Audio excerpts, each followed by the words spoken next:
Xavier Aldecoa, bon dia. Bon dia, què tal? El Xavier Aldecoa, oients, és el corresponsal de La Vanguardia a l'Àfrica subsahariana des de l'any 2009 i segur que si sou lectors d'aquest diari haureu llegit algunes de les seves cròniques perquè, a veure, cobreix esdeveniments importants que surten a tots els diaris, però a nosaltres personalment el que més ens agrada és quan envia cròniques amb històries humanes, algunes molt dures, d'altres molt emocionants, però històries que no surten normalment en els diaris, que passen desapercebudes. No sé si tu també, m'imagino, que gaudeixes molt més quan pots colar aquestes cròniques, moltíssim, no? Moltíssim. A part és que són les històries de la gent que li estan passant les coses i no només això, històries, números, xifres, que al final poden ser importants però són més fredes.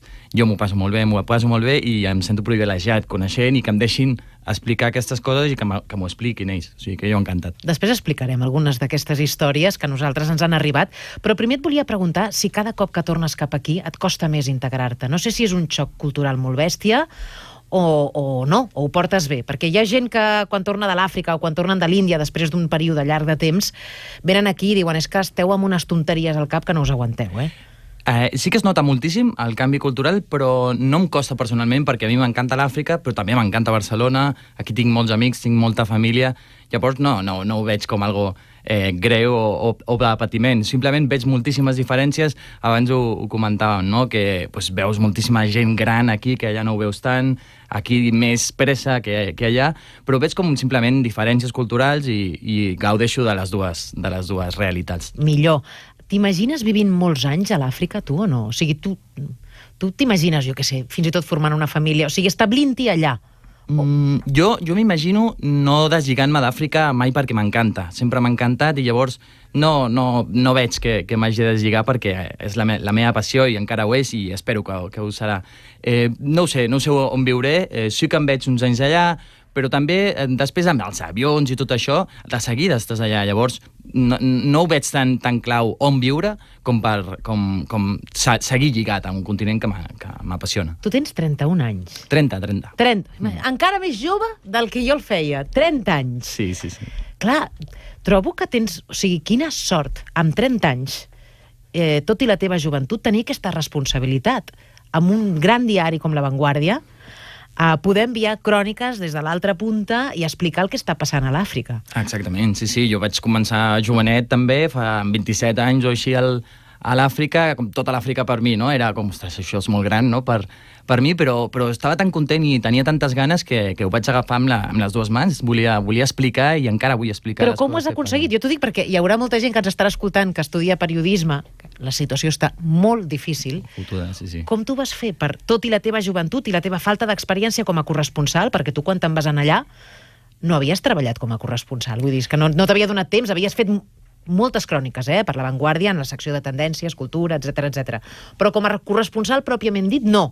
Com ho vas aconseguir, això? Jo des de sempre marxava a l'Àfrica a fer reportatges, encara quan no era corresponsal, lògicament, i marxava perquè m'interessa, i tot el que feia era com una tàctica per intentar aconseguir això que m'encantava, no? Ja tant sigui, jo què sé, demanar un Erasmus a França perquè volia aprendre francès, perquè hi ha molts països que parlen francès a l'Àfrica, coses així, detallets petits, i deies, això jo és el que vull, no? Llavors, a poc anava fent. Quan vaig entrar a fer pràctiques de La Vanguardia, vaig intentar col·laborar a totes les seccions per intentar també després pensant, si després soc corresponsal, hauré d'escriure per moltes seccions, no només per internacional.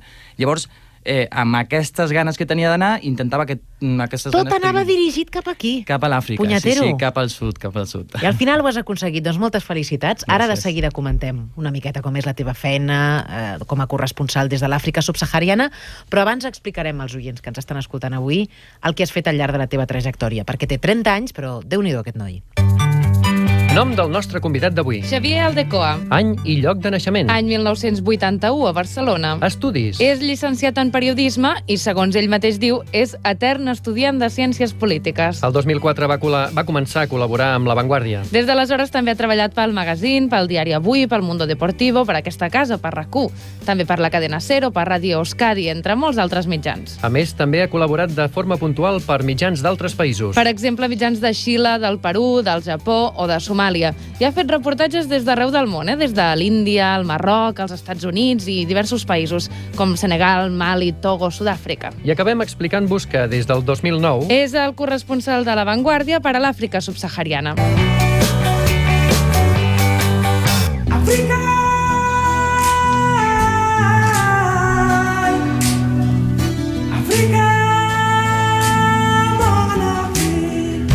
Ens deia el Xavier que la clau per haver aconseguit convertir-se en el corresponsal de La Vanguardia a l'Àfrica subsahariana ha estat tenir una meta molt clara.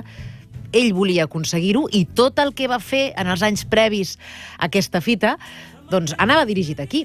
De fet, ell va viatjar amb 20 anys, o sigui, el primer viatge que tu vas fer a l'Àfrica el vas fer tu sol, amb 20 anys te'n vas cap a Mali. Me'n vaig cap a Mali. I vas viure una aventura apassionant allà. Sí, la veritat jo volia allà des de temps, no? Des de feia temps anar cap allà, m'agrada molt viatjar, i vaig anar a Mali intentant seguir les passes del primer blanc que va arribar a Tombouctou, a la ciutat de Tombouctou, que era una mena de mite, de llegenda, tothom deia que hi havia molt d'or, però ningú sabia molt bé on era. Aquest tio va fer un viatge apassionant fins allà i va escriure un diari. Jo em vaig fer amb aquest diari i vaig intentar resseguir els passos que va fer ell. O sigui, jo vaig copiar una aventura que havia fet aquest panader francès.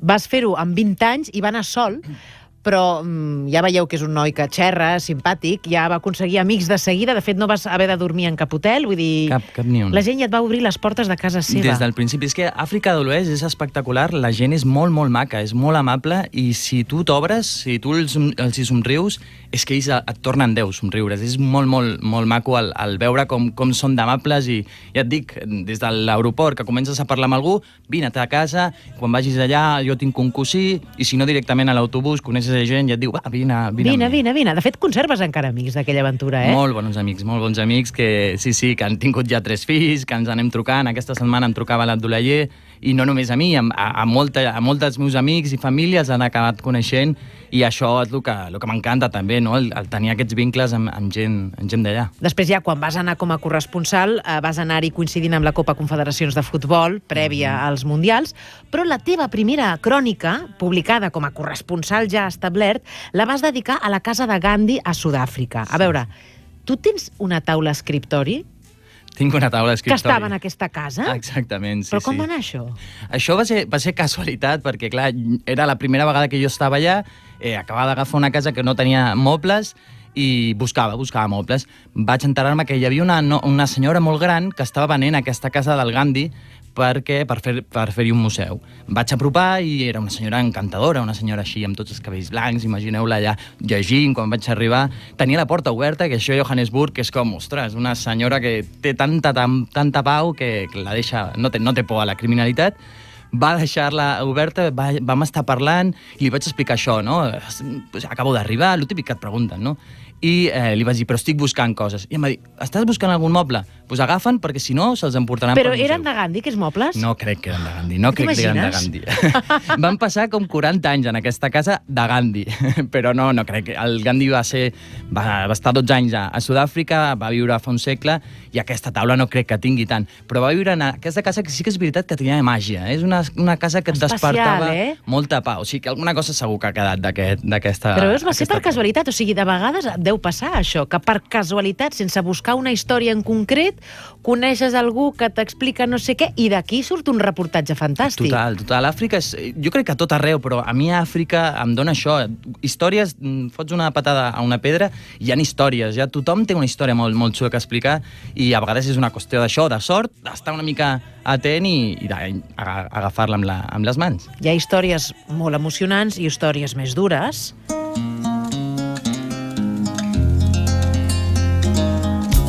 Com, per exemple, els nens dimoni de Togo. Tu els hi vas dedicar un reportatge, de fet vas conviure amb ells, li vas dedicar un temps important, diríem, per poder explicar exactament què passa amb aquests nens, que jo crec que hi haurà molts oients ara mateix que desconeixeran totalment aquesta problemàtica. Qui són els nens dimoni? Els nens dimoni són nens normals que han tingut alguna desgràcia, com que se li hagi mort el pare o la mare, i el marabú, una persona que diu que té poders màgics... Un bruixot, diríem, no? els hi diu que tenen un dimoni dins i que han estat ells qui s'han menjat l'ànima dels pares. O sigui, a part de ser orfes, a part de perdre pares, mares o germans, els acusen d'haver-ho fet ells i la resta de la família, morta de por, els fa fora de casa. No els poden matar perquè, si no, diuen que tots els bebès de la família seran també dimonis i el que fan moltes vegades és pagar-los fins que se'n van ells mateixos o fugen perquè tenen por que els acabin matant a cops. És bèstia, eh? És molt bèstia, és molt bèstia. I què passa amb aquests nens? Perquè, o sigui, primer, el que tu deies, el trauma de perdre un pare o una mare. Segon, et fan fora, et quedes sol, desemparat, ningú no vol saber res de tu. On van a parar? Molts acaben al carrer i són tractats inclús pitjor que gossos, perquè tothom els considera dimonis, tenen por d'ells. I ells, inclús, em va passar amb alguns, d'estar fent fotos amb ells, i el típic, els ensenyes les fotos i al carrer amb ells, i un va sortir amb els ulls blancs. El que ens ha passat 1000 vegades a tots, que ens surten de color vermell o... Sí. Va tenir els ulls blancs i els altres, quan ho van veure, tots es van apartar d'ell.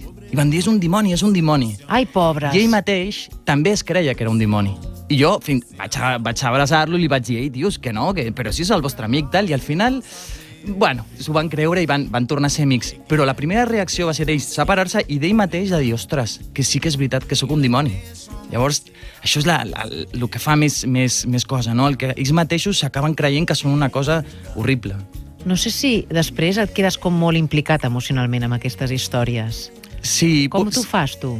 Bueno, però jo crec que no és dolent, perquè si vols transmetre al final el que està passant, jo crec que t'has d'implicar i has d'explicar a la gent què és el que passa. Si jo, almenys és la forma que jo tinc de treballar, jo intento explicar el que he sentit també per fer una mica que l'altra gent... Arriba molt més d'aquesta manera, està clar. Si fas una crònica freda, aquests nens existeixen, tal, no té la meitat d'impacte que si tu expliques, no? Els sentiments, aquest tipus de reaccions, aquestes anècdotes que et fan viure-ho directament a través de les teves paraules. Costa més quan parles amb l'altra banda, no? O sigui, per exemple, aquí vaig anar a un poblat molt allunyat amb una bici 4 dies per parlar amb uns bruixots i aquesta part costa més, perquè ja t'estan dient, no, és que són dimonis i t'estan explicant que tiren una mena de... No són daus, però són com ossos petits i segons allò i segons com cau un pal, saben si el nen té... dimoni o no, imagina't tu. I clar, quan te'n diuen això és quan dius, tio, o sigui... Per favor. Sí. I llavors aquí t'enfades, però t'has de controlar perquè tu no ets un justicier, estàs explicant el que passa, no?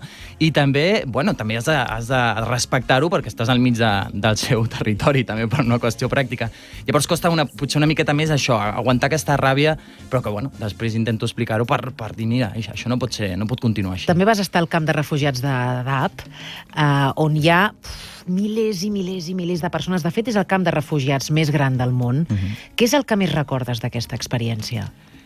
Que la sensació que tinc i el que més recordo és que no pot ser que al segle XXI passi això. Imagineu-vos una ciutat de 400.000, ara ja són més de 500.000 de refugiats que viuen en el no-res. És com una... Imagineu-vos la lluna amb sorra i quan bufa una mica el vent s'aixequen aquests núvols que fan que tot tingui un to d'irrealitat. I no pot ser que la gent visqui així durant 20 anys, té més de 20 anys aquest camp. Hi ha gent que ha viscut d'allà i no ha sortit d'allà, perquè a més no poden sortir d'allà perquè el govern de Kènia diu que no vol que la gent vagi a les ciutats, no?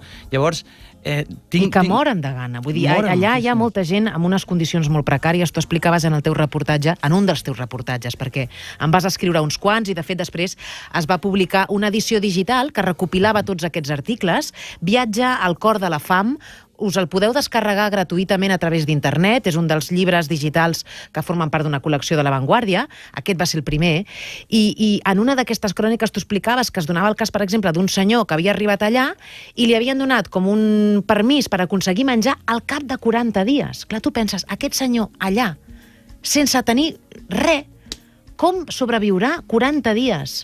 I no només 40 dies, sinó que portava potser 3 setmanes caminant pel desert intentant fugir de la violència i del caos. De fet, recordo també, ara que em deies, que una senyora que després de caminar això 3 setmanes la vam trobar a davant del magatzem de menjar amb el seu fill mort en braços, perquè havia caminat tant fins a l'últim moment i es va trobar, perquè hi havia hagut uns assassinats el dia abans i havien tancat el magatzem de menjar i se li va morir el nen en braços i tenia altres 2 al costat. O sigui, és gent que està desesperada, arribava allà amb les últimes forces i a vegades passava això, que estaven tan desbordats que els hi donaven cita per menjar dintre de 40 dies, amb la qual cosa ho passen molt malament. Com està la situació de la gana a la banya d'Àfrica? Perquè, a veure, aquí se'n va parlar durant un temps, quan hi va haver-hi... En fi, hi ha moments en què els mitjans tothom en parla, pam, i després això cau en l'oblit.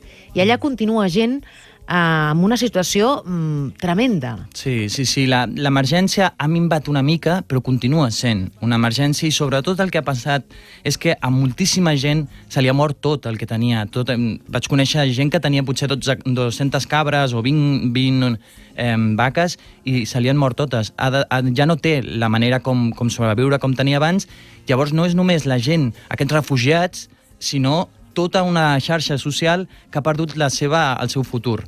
Llavors la situació per molta gent és molt complicada encara i ho serà en els següents anys perquè no poden sobreviure.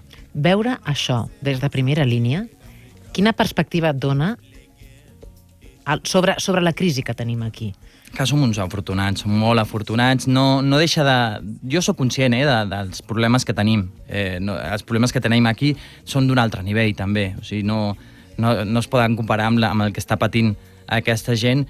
Sí, jo crec que és important ser conscient, conèixer el que passa, intentar fer alguna cosa, però no perdre també perspectiva de que estem vivint en dos mons diferents. No és gaire just, això. Que tot i el que ens passa, som privilegiats. Sí. Avui estem compartint l'esmorzar que ens prepara el Gremi Provincial de Pastisseria de Barcelona amb Xavier Aldecoa, el corresponsal de La Vanguardia a l'Àfrica subsahariana. Ell ens deia que quan ve cap aquí veu molta gent gran, perquè a l'Àfrica la gent no arriba a aquestes edats normalment, és una població molt més jove, una població que ho passa molt malament, però on també hi ha històries absolutament apassionants. De fet, parlant de gent gran, el Xavier va escriure una vegada una crònica sobre una àvia entranyable de 81 anys que es diu Lukele, i tu deies, ella no ho sap, però és un símbol, una cosa així venies a dir, perquè aquesta senyora viu a Swazilàndia, que és un país que té, en fi, com es diu això, la taxa de vida... S'ha reduït moltíssim. Exacte, per culpa de la sida. I és el percentatge de sida més gran del món. Un de cada 4 habitants de Swazilàndia tenen el sida. L'esperança de vida, això és el que no em sortia, Doncs és una població que, clar, ho està patint molt, com tu dius. I aquesta senyora, per què deies tu que s'ha convertit en un símbol? És un símbol perquè tenia 81 anys, i això és un miracle, això primer, a un país com Swazilàndia, però també perquè cuidava els seus nets. El SIDA ha matat una generació molt gran, molt important d'africans, i veus com les xarxes socials d'ells mateixos, del poblat, de les seves famílies, es fa càrrec d'aquests nens, d'aquesta gent. Això t'ensenya que allà també tenim moltes coses que aprendre d'ells, perquè aquests nens no són orfes, aquests nens tenen algú, i si no és l'àvia, és una tieta, i si no és una tieta, és un veí. I això és espectacular, no? Una senyora que tenia moltes dificultats per viure, per moure's, era molt pobra, no dubtava que ella havia de cuidar aquests nens i ho feia amb tot el carinyo del món, a més. Es mereixia, sens dubte, un reportatge a aquesta senyora, i també estàs treballant en un documental molt interessant sobre Nelson Mandela.